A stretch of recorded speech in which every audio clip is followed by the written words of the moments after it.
The massive space station called Nexus Point floated in the darkness between stars. It was huge, larger than any city on Earth. Hundreds of alien ships docked at its ports. Each ship looked different. Some were sleek and silver. Others had strange shapes that hurt human eyes to look at. The station was neutral ground, a place where different species met to talk and trade. Commander Hana stood on the bridge of the UES Indomitable. She was 34 years old, with dark hair pulled back in a tight bun. Her uniform was clean and pressed. Her face showed no emotion as she watched the station grow larger on the view screen. Behind her, the bridge crew worked quietly. They had trained for this moment for months. Lieutenant Minho sat at the weapons station. He was young, only 26, and his fingers tapped nervously on his console. This was his first diplomatic mission. He wanted to make a good impression. Minho had graduated top of his class at the military academy. He knew how to fight, but he did not know much about talking with aliens. Engineer Jiwon was down in the engine room. She hummed an old Korean song while she checked the ship systems. Everything needed to be perfect. The Indomitable was not the biggest ship, and it was not the prettiest, but Jiwon had made sure it ran better than any other ship in the fleet. She treated the ship like it was her own child. In the medical bay, Dr. Yoonji prepared her equipment. She had studied alien biology for years. She knew how to treat 17 different species. But knowledge from books was different from seeing aliens in person. She felt excited and nervous at the same time. Ambassador Soo-jin sat in her quarters reviewing her notes. She was 55 years old and had gray hair. She had spent 20 years learning about alien cultures. This meeting was important. Humanity wanted to join the Galactic Collective. The Collective was an alliance of alien species that controlled most of known space. If humanity joined, Earth would have protection and access to advanced technology. If they refused humanity, Earth would remain alone and vulnerable. The Indomitable docked at the station without problems. Hana gave orders to her crew. They would stay on the ship while she and the ambassador went to the meeting. Minho wanted to come too, but Hana shook her head. Someone needed to watch the ship. The station interior was beautiful and strange. The corridors were wide enough for creatures 3 times human size. The walls glowed with soft light. The air smelled like flowers, but flowers that did not exist on Earth. Hana and Soo-jin walked side by side. Other beings moved past them. Some looked almost human. Others were so different that Hana could not tell which end was the head. They noticed that aliens stared at them. Some moved away quickly. Others whispered to each other. Hana kept her face calm, but inside she wondered why. Were humans scary? They were smaller than most species here. They had no natural weapons, no armor, no special abilities. The welcoming ceremony took place in a huge chamber. Hundreds of aliens gathered there. They represented dozens of different species. At the center stood the Collective Council, 7 beings from the oldest and most powerful civilizations. They sat on platforms that floated in the air. Ambassador Soo-jin bowed respectfully. She spoke in the common galactic language. Her words were polite and formal. She thanked the council for allowing humanity to present their petition. She talked about Earth and its people. She explained that humans wanted to learn from other species and contribute to galactic peace. The council members listened. Their faces showed nothing. When Soo-jin finished, the head counselor spoke. His voice was kind but distant, like a teacher speaking to a young child. He said humanity was welcome to apply for membership, but the process would take time. Humans needed to prove they understood galactic law and could follow it. Hana stood behind Soo-jin, silent and still. She watched everything. She noticed how the aliens moved, how they stood, how they looked at each other. She was a military commander. Reading body language was part of her job. She saw that the council was not hostile, but they were not respectful either. They saw humans as primitives, barbarians from a dangerous world. The ceremony was almost over when alarms sounded. Red lights flashed throughout the chamber. The aliens began moving quickly, but not in panic. They looked organized, like they had practiced for emergencies.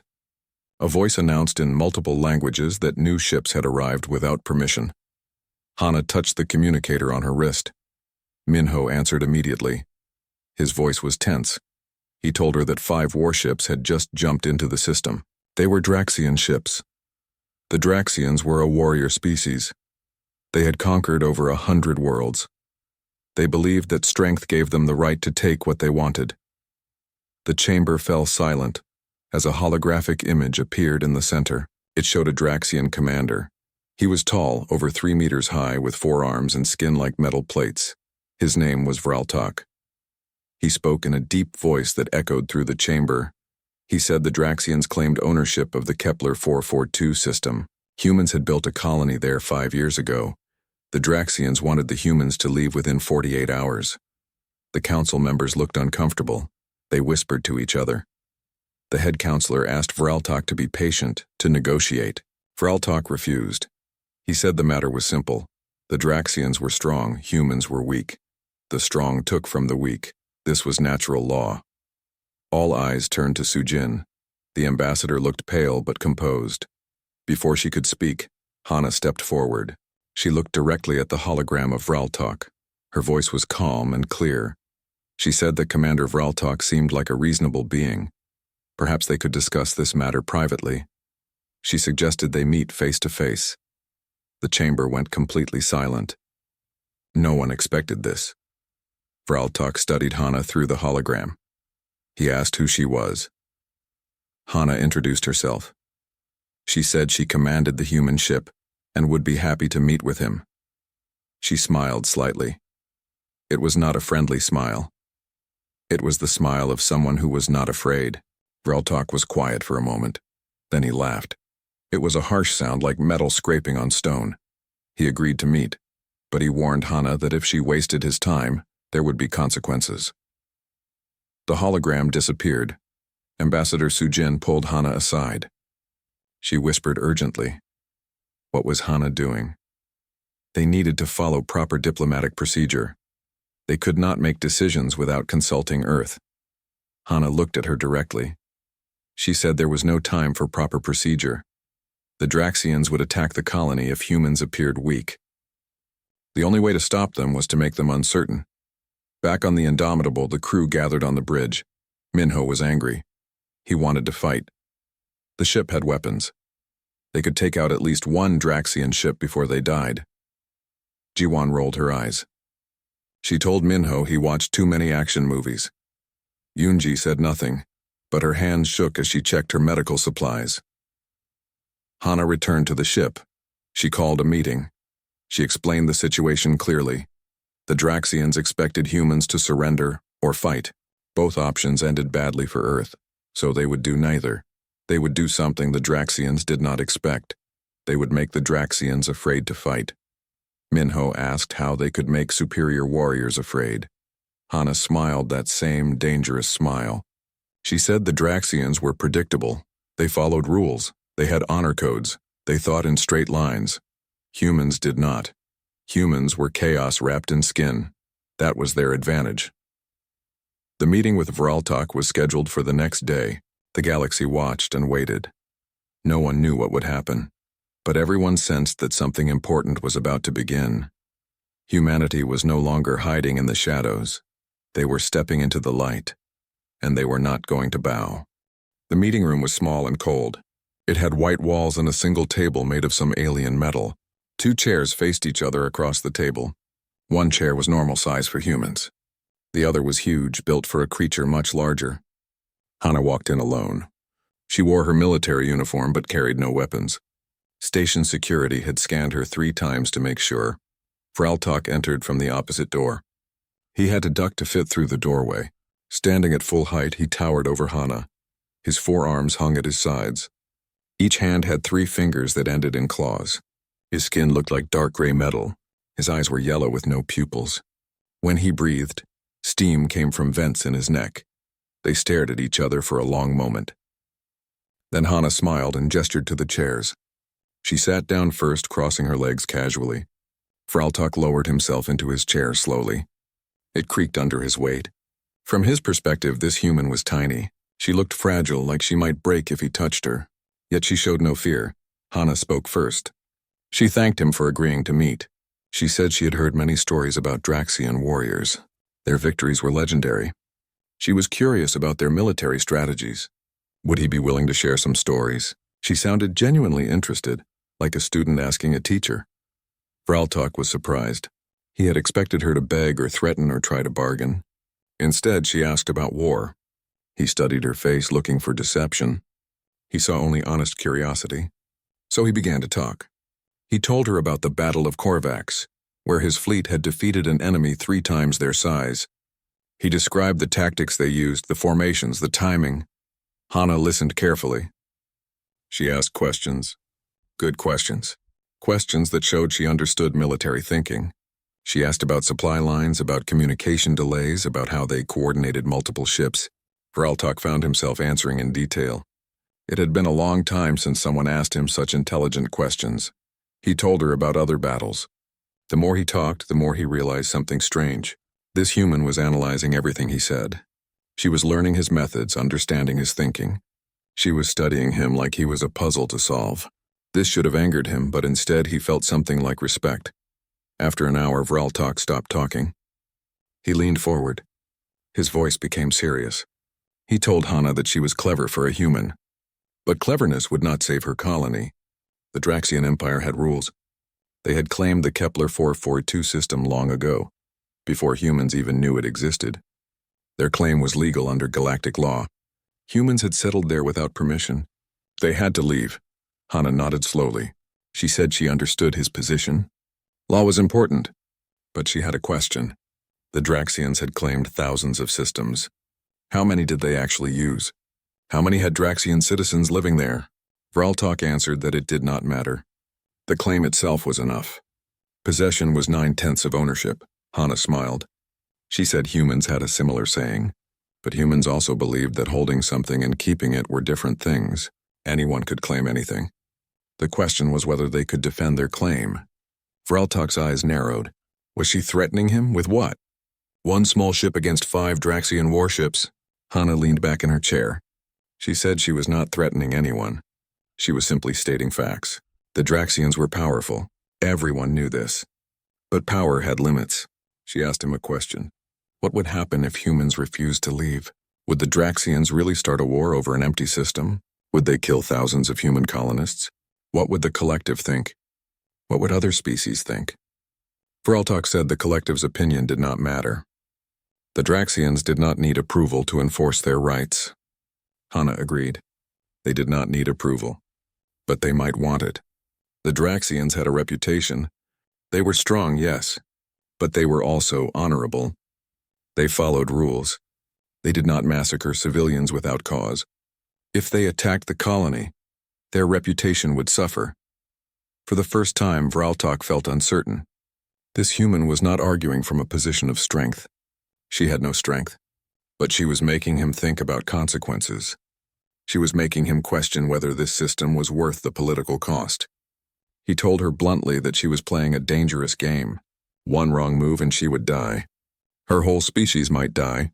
Hana's smile widened. Her eyes locked onto his. She spoke slowly and clearly. She said, "Then do not blink." The words hung in the air between them. Vraltok felt something he had not felt in years. A chill ran down his spine. This tiny human was challenging him, not with weapons or threats, but with pure confidence. She was daring him to attack, knowing he would have to think carefully before doing so. Outside the meeting room, cameras had captured the entire exchange. The collective had been broadcasting it across the galaxy. When Hana said those words, "Then do not blink," the reaction was immediate. Some species were shocked. Others were amused. But everyone was talking about it. Within hours, the phrase was spreading through galactic networks. The human who told a Draxian commander not to blink. Back on the Indomitable, the crew watched the broadcast. Minyo shouted with excitement. He thought Hana was the bravest person alive.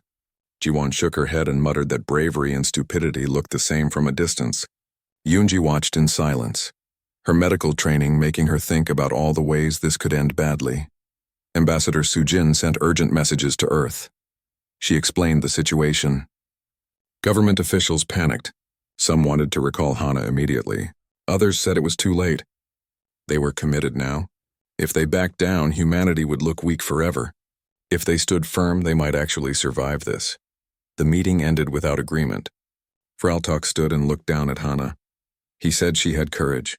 Foolish courage, perhaps, but courage nonetheless. He would report to his superiors. They would decide what to do. He warned her that the 48-hour deadline still stood. If humans did not leave the colony by then, there would be war. Hana stood as well. She bowed slightly, a sign of respect. She said she looked forward to seeing how this situation resolved. She hoped they could find a solution that honored both their peoples. Vraltok grunted. He told her that honor without strength was meaningless. Hana replied that strength without wisdom was just violence. After Vraltok left, Hana remained in the room for a moment. Her hands were shaking. She had been terrified the entire time, but she had not shown it. She took a deep breath and steadied herself. Fear was natural. Every human felt fear. The trick was not to let fear control your actions. She returned to her ship. The crew gathered around her, asking questions all at once. She held up her hand for silence. She told them they had work to do. The Draxians would attack if humans showed any weakness, so they would not show weakness. Instead, they would show something the Draxians had never seen before. They would show humanity at its best. Minho asked what the plan was. Hana called G1 to the bridge. She asked the engineer a question. Could she modify the ship's maneuvering thrusters to do something they were not designed to do? Could she make the Indomitable move in ways that would seem impossible? G1 thought for a moment. Then she grinned. She said it would be dangerous and probably break several safety regulations. Hana told her to do it anyway. Yunji reported something interesting. While treating a minor injury to one of the station workers, she had learned something about Draxian biology. They had sensitive hearing. Certain sound frequencies caused them discomfort, maybe even pain. Hana asked if they could generate those frequencies. Yunji said yes, but it would be considered a dirty tactic. Hana said all tactics were dirty if they worked. The deadline was counting down. In 36 hours, the Draxian fleet would move into position to attack the colony. The colonists had been warned. Some wanted to evacuate. Others refused to leave their homes. Earth sent another message. They were sending reinforcements, but the nearest ships were weeks away. Hana would have to handle this alone. Other alien ships began leaving the station.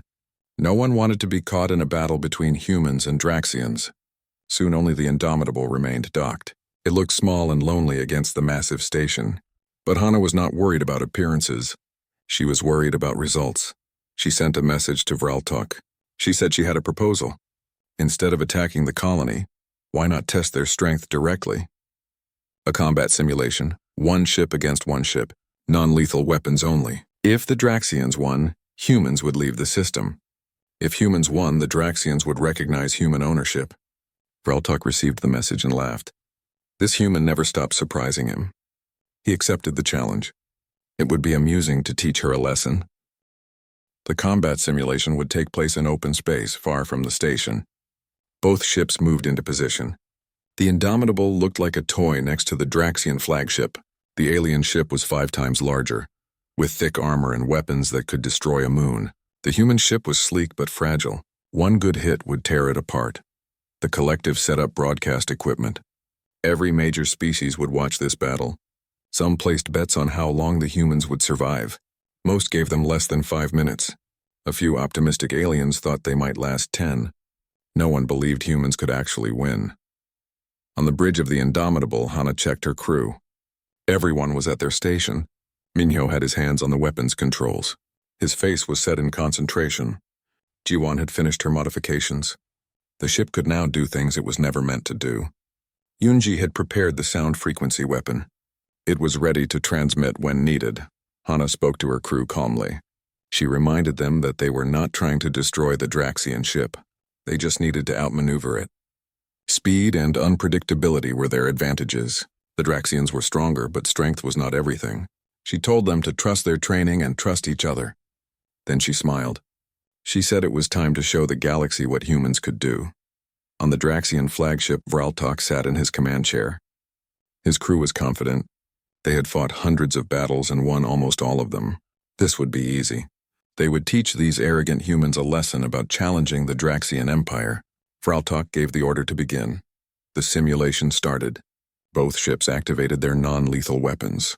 These weapons could not kill, but they could disable systems and track hits. The computer would determine when a ship was damaged enough to be considered destroyed. The Draxian ship moved forward in a classic attack formation. It was textbook military strategy, perfect and efficient. The Indomitable did not move like a military ship. It jerked to the side suddenly, then spun in a direction that should have been impossible. Jiwan's modifications were working. The ship could change direction faster than any normal vessel. It moved like a dancer, like water flowing around rocks. The Draxians fired their weapons, but the Indomitable was already somewhere else. Across the galaxy, aliens watched in confusion. What kind of tactics were these? There was no pattern, no formation, no logic. The human ship seemed to move randomly, but it was not random. Hana was making decisions faster than the Draxian computer could predict. Every move was calculated, but calculated in a human way, using instinct and feeling as much as mathematics. Fraltok ordered his crew to adjust their targeting. They needed to predict where the human ship would go, not where it was. But that was the problem. The Indomitable never went where it should go. It broke every rule of space combat. It accelerated when it should decelerate. It turned toward danger instead of away from it. It was chaos. Minho fired the weapons in short bursts. He was not trying to score direct hits. He was creating distractions, forcing the Draxian crew to react. Each shot was a question the enemy had to answer. Each maneuver was a problem they had to solve. Humans were making the Draxians think, and thinking took time. Time was advantage. 5 minutes passed. The Indomitable was still intact. The crowd of watching aliens fell silent. 10 minutes passed. The human ship was not only surviving, it was attacking. Small hits landed on the Draxian shields. Nothing serious, but each hit meant the humans were learning, adapting, getting better. Fraltok began to feel something unfamiliar. Frustration. His crew was doing everything right. They followed proper procedures. Their tactics were sound, but it was not working. The human ship was like trying to catch smoke with your hands. Every time they thought they had it, it slipped away. Hana saw her chance. The Draxian ship was starting to make mistakes. Small mistakes, but mistakes nonetheless. They were getting frustrated, taking risks they normally would not take. She gave orders to Yunji. It was time to use the sound weapon. Yunji activated the frequency transmission. It was sent through the simulation link between the two ships. The Draxian crew suddenly felt uncomfortable. Their ears hurt. Some felt dizzy. It was not enough to disable them, but it was enough to distract them. Their reaction time slowed by just a fraction of a second. In space combat, a fraction of a second was everything. The Indomitable dove under the Draxian ship came up on the other side and fired a concentrated burst at a weak point in the shields. The shields flickered. Minho fired again, hitting the same spot. The computer registered critical damage. The shields were down. In a real battle, the Draxian ship would now be vulnerable. But Hana did not go for the killing blow. Instead, she positioned her ship in a place where the Draxian could not fire without hitting themselves. It was a perfect tactical position. The Draxian ship was trapped. Fraltok could continue fighting, but he would be destroyed. He could retreat, but that would mean defeat. Or he could surrender. 17 minutes had passed since the battle began. The simulation computer announced that the Indomitable had achieved victory conditions. The human ship had disabled the enemy without being destroyed itself. The battle was over. Humans had won. The galaxy erupted in shock and disbelief. It was impossible. The Draxians were legendary warriors. They did not lose to species that had only been in space for a few decades. But the recordings did not lie. Everyone had seen it. A single human ship had defeated a Draxian warship. On the Indomitable, the crew was silent for a moment. Then Minho let out a shout of joy. Jiwan laughed so hard she cried. Yunji collapsed into her chair, shaking with relief. They had done it. They had actually done it. Hana remained calm. She told them it was not over yet. They still had to deal with the aftermath. Fraltok sat in his command chair, stunned. His crew looked at him, waiting for orders. He had no orders to give. He had been outfought by an inferior ship with an inferior crew, except they were not inferior. That was the truth he had to accept. They were different. They thought differently, fought differently, existed differently, and that difference had beaten him. He opened a communication channel to the Indomitable. Hana's face appeared on his screen. He looked at her for a long moment. Then he spoke. He said she had fought with honor and skill. Her tactics were strange but effective. The Draxians would honor the terms of the agreement. The colony could remain. The system belonged to humanity. Hana thanked him. She said his crew had fought well too. She had learned much from watching them. She hoped this could be the beginning of understanding between their peoples. Vraltok grunted. He said understanding was difficult, but respect was possible. He respected strength, and she had shown strength. Not physical strength, but strength of will and mind. The Draxian fleet began to withdraw. They would return to their empire and report what had happened. Some would be angry. Some would demand a rematch with real weapons. But Vraltok knew the truth. Humans were not an enemy to attack lightly. They were unpredictable, creative, and dangerous in ways the Draxians had never encountered before. The Collective Council called an emergency session. They needed to discuss what had just happened. Humanity had defeated the Draxians. This changed everything. Species that had been ignoring Earth now wanted to establish diplomatic relations. Some wanted to be friends. Others wanted to make sure humans did not become enemies.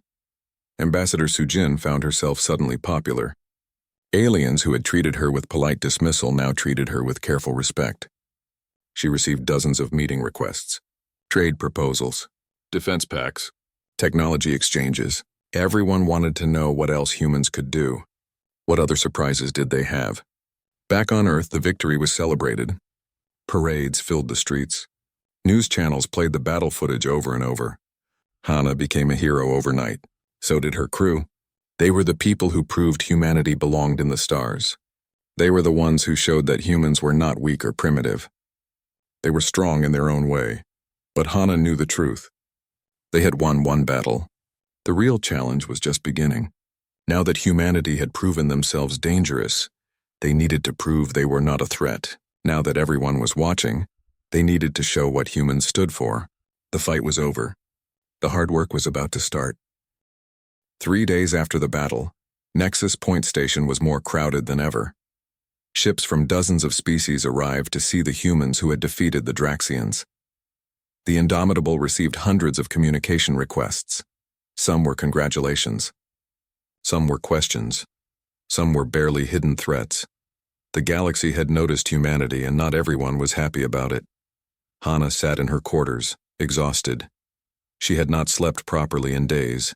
Every hour brought new meetings, new interviews, new demands for her time. She was a military commander, not a celebrity.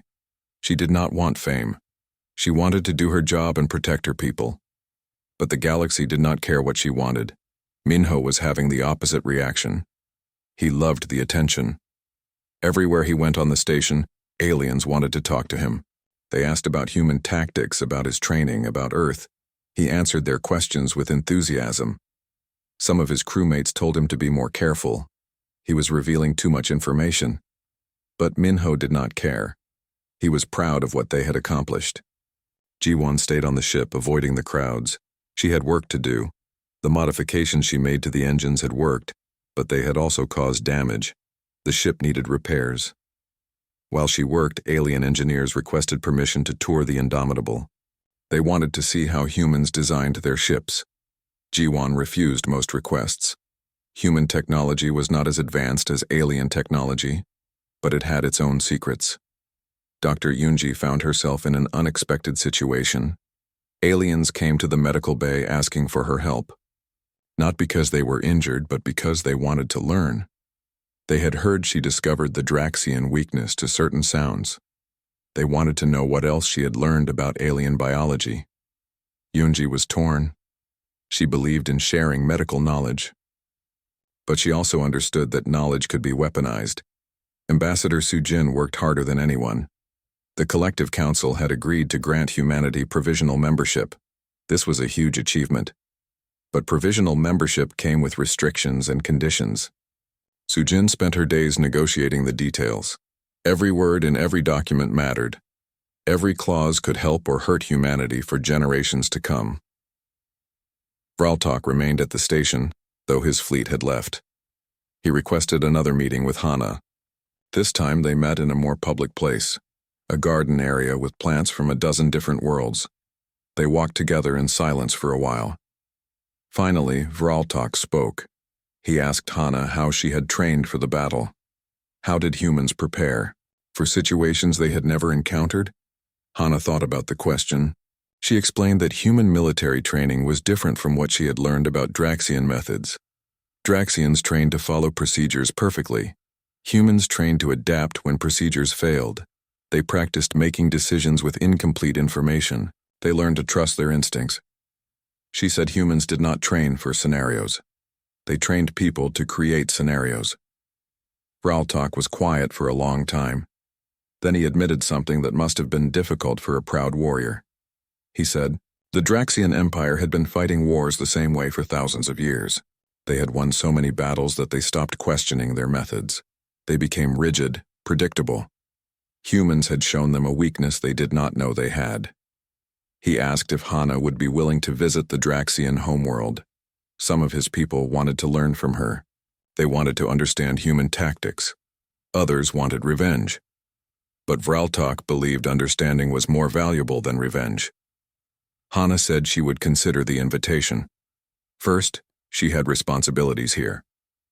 During this time, an unexpected visitor arrived at the station, a young Draxian officer named Krelva.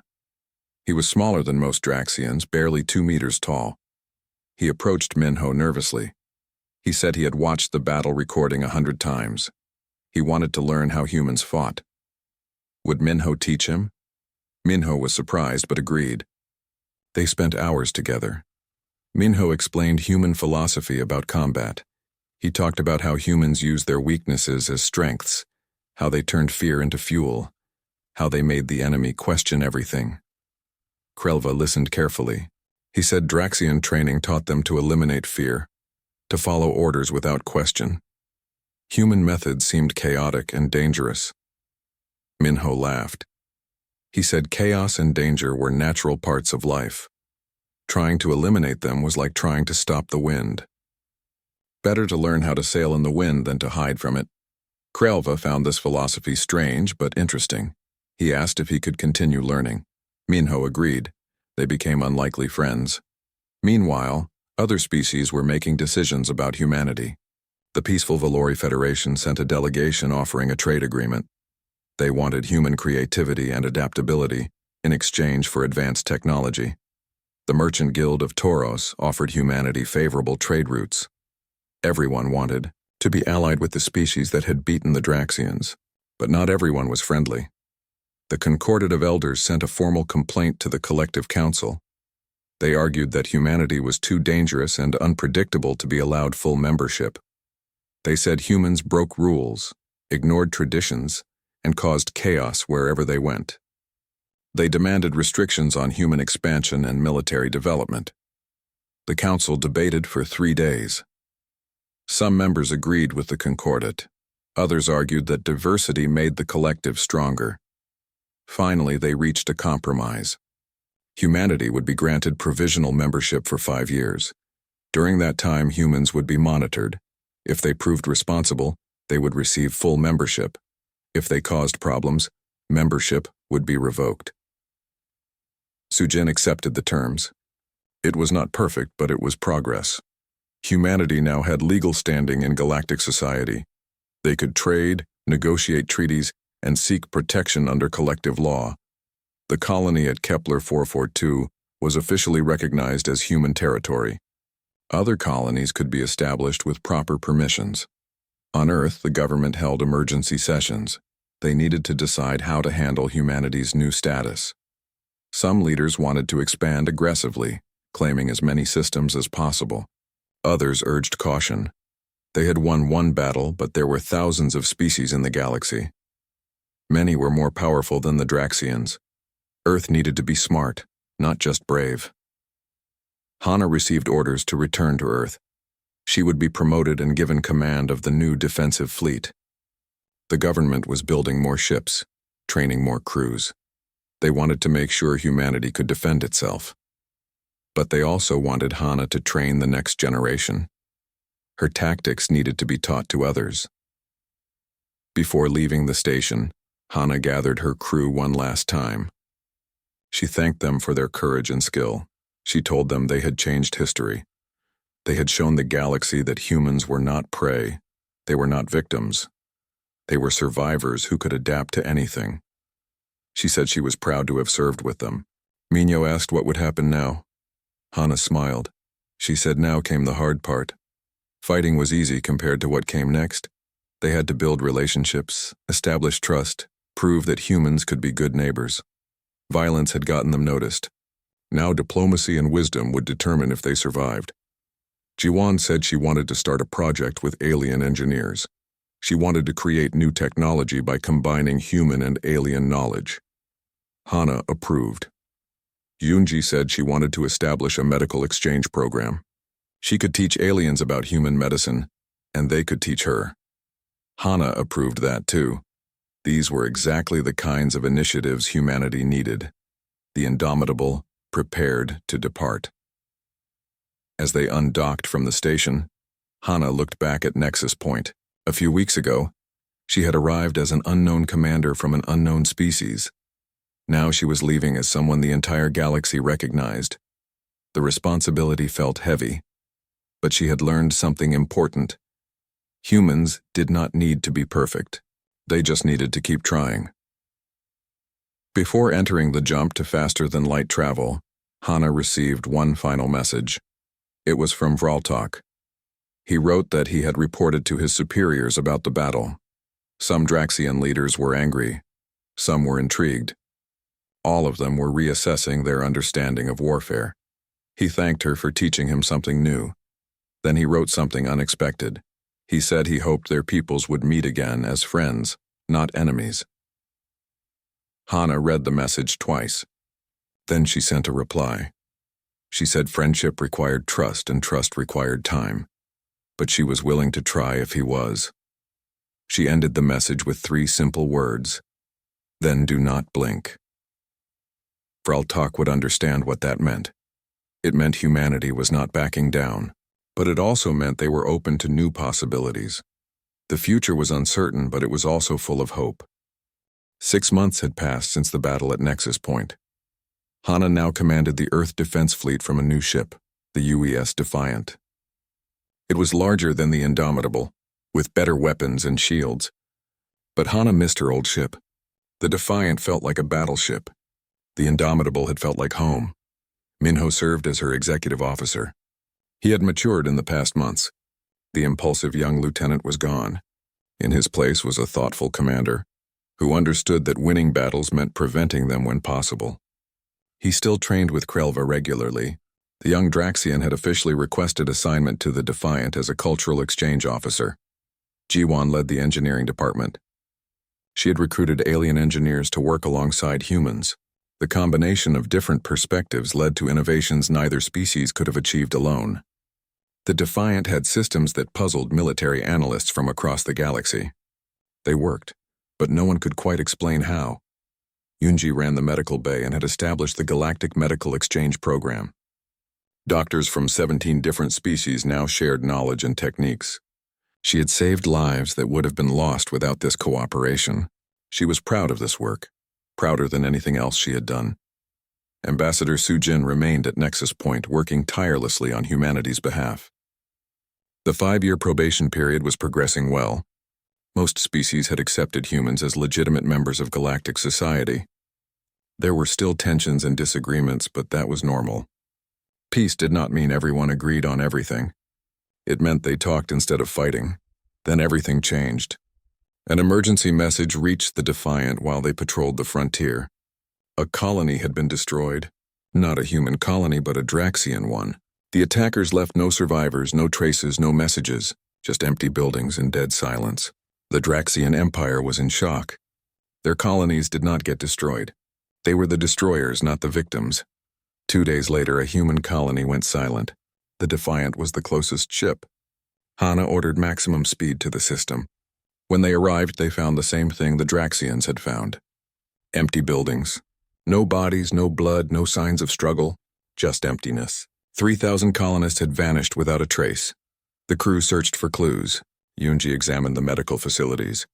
The colonists had left in the middle of their daily routines. Food was still on tables. Computers were still running. It was as if everyone had simply stopped existing in the same instant. She found no evidence of disease, no toxins, no weapons residue.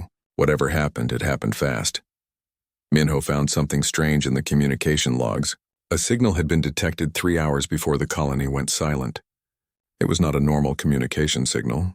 It was something else, something that made no sense. The pattern was too complex, too alien even for this galaxy of aliens. He could not decode it, but it frightened him. Within a week, 5 more colonies were hit. 2 human, 2 Draxian, 1 belonging to the peaceful Valori Federation. The pattern was clear. Someone or something was attacking the frontier territories. The Collective Council called an emergency summit. Every major species sent representatives. For the first time in recorded history, even the Draxians asked for help. At the summit, an old alien stepped forward. She was from a species called the Archivists. They kept records going back millions of years. She said she knew what was happening. The attackers were called the Nihilan Swarm. They were a hive mind species that had been dormant for thousands of years. No one knew why they woke up. No one knew what they wanted. But they were expanding, consuming everything in their path. The archivist explained that the Nihilans had nearly destroyed the collective once before. Only a massive alliance of species had stopped them, and barely. The Nihilans were adaptive. They learned from every battle. They felt no fear, no mercy, no doubt. They were everything humans were, the adaptability and relentlessness, but without any sense of empathy or restraint. The council debated what to do. Some species wanted to retreat, to fortify their core systems and hope the swarm passed them by. Others wanted to attack immediately, before the Nihilans grew stronger. The Draxians wanted revenge for their lost colonies, but everyone knew that normal military tactics would not work. The Nihilans adapted too quickly. Hana listened to the arguments. Then she stood and asked for permission to speak. She said the collective was thinking about this problem the wrong way. They were trying to plan a coordinated strategy, a unified approach. But unified approaches were predictable. The Nihilans would adapt to any pattern. The solution was not more coordination. It was less. The council members looked confused. How could less coordination help? Hana explained. The Nihilan swarm was strong because they acted as one mind. They expected their enemies to do the same. But what if the enemies acted as hundreds of different minds, each with their own tactics, their own strategies, their own way of fighting? The swarm could not adapt to chaos if the chaos never repeated itself. Vraltok, who was also at the summit, understood immediately. He said humans wanted to turn the alliance into organized confusion. Each ship would fight independently, using their own species' natural tactics. Draxians would fight with honor charges. Valori would use defensive formations. Humans would improvise. The Nihilans would face dozens of different fighting styles with no pattern to learn. Many species were skeptical. This went against everything they knew about military strategy. Armies needed order, not chaos. But the Draxians agreed to try. If humans thought this was the way, they would trust them. Other species followed. A mixed fleet was assembled. Hana was chosen to command, not because she would give orders, but because she understood how to lead without controlling. The fleet gathered at the Kepler Expanse where the Nihilans were advancing. 300 ships from 15 species. It was the largest military force the collective had assembled in centuries. But it was not organized like a normal fleet. There were no formations, no battle plans, no coordinated strategies. Each captain had one instruction: fight in your own way. The Nihilan swarm arrived. Their ships were black and twisted, like metal that had grown instead of being built. They moved together perfectly like a school of fish. When the battle began, they used tactics that had defeated the collective before. They formed a sphere, protected all angles, advanced slowly and inevitably. Then the Allied fleet hit them. But it was not a normal attack. Draxian ships charged head-on, seeking glory in direct combat. Valori ships held defensive positions, creating safe zones. Human ships darted in and out unpredictably. Small ships from species no one had heard of used tactics that made no sense. It was beautiful and terrifying and completely chaotic. The Nihilan swarm tried to adapt. They changed their formation to counter the Draxian charges. But then the humans would attack from a different angle. They shifted to defend against human unpredictability. But then a species that fought using sonic weapons would strike. Every time the swarm adapted to one tactic, 3 other tactics they had never seen would hit them. Hana watched from the Defiant. She gave no tactical orders. Instead, she sent messages of encouragement. She told the Draxian captains they were fighting with honor. She told the Valori captains their defense was saving lives. She told the human captains to trust their instincts. Every species needed to hear different words, and she knew what each needed. The battle lasted for 6 hours. Ships were lost. Good people died. But slowly, impossibly, the Neolan swarm began to break apart. They could not maintain cohesion while facing such diverse attacks. Their formation fractured. Their coordination failed. For the first time in recorded history, the Nihilan swarm retreated. The Allied fleet did not pursue. They had won, but at a cost. 30 ships were destroyed. Hundreds of crew members were dead or wounded. But they had proven something important. The swarm could be beaten, not through superior force or better technology, but through diversity and adaptation. After the battle, the captains gathered via holographic conference. They came from species that had never trusted each other before.